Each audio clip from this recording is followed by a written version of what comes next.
meeting you, they will see value and you change your company. That's what I always tell the young guys. You know, I'm young as well too, so but get around people who inspire you, not impress you.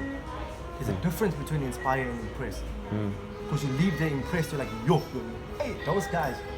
And what you do after that. All you know is those guys. But someone who inspires you, when somebody inspires you, it fuels you to become. They're an example of what you can become. But they also, when you inspire someone, you also empower them in the same right. Yeah. When you impress somebody, you show them that, look, this is the level I'm on, and that's the level you are. That's not the people we're talking about. We're talking about people who will inspire you. People will say, look, I'm on this level, and this is what I've done to get on this level, and it's achievable. Yeah. Those are people who will inspire you. Those are not people who impress you.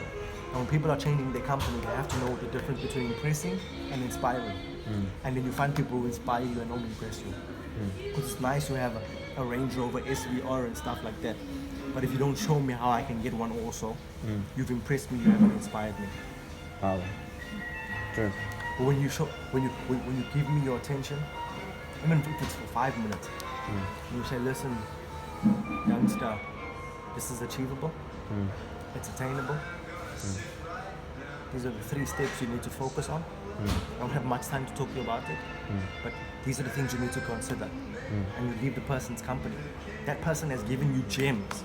Something that's taken them 20 years to find out, they've given you in 2 minutes. That's inspiration. That's not impressing. Those are the people you want to know. And when you get into the company of great people, shut your mouth. Stop talking about what you've achieved, bro. They don't care about what you've achieved, bro. What you've achieved, they achieved a long time ago, bro. True. A long time ago. So when you get in a company of great people, ask questions, shut up and listen.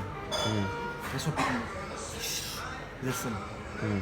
Don't be telling them about you just bought the new Toyota Yaris and this guy's flying around in private jets and you're talking about your car to somebody who's on his 5th jet, private jet, Gulfstream 700, and you're talking about your car, bro. Somebody who owns promenades, you're talking about the new house you bought. Yeah, man. Nah.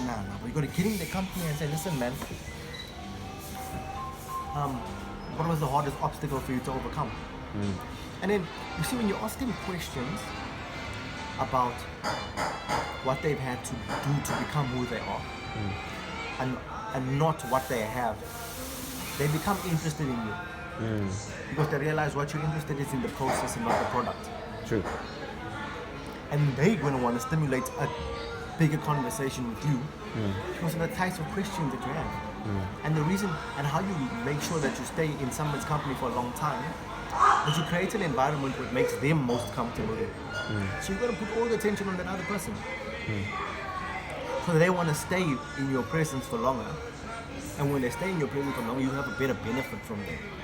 Because you have access to knowledge in a short period of time that has taken them years to accumulate. You know what I'm saying? They've taken 10 years, you got the knowledge in 10 minutes. You know, and that can cut down how much school fees you have to pay trying to do it on your own. They can cut that down.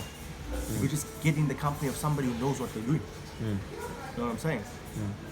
So people have to identify who's impressing and who's inspiring, and then follow the one.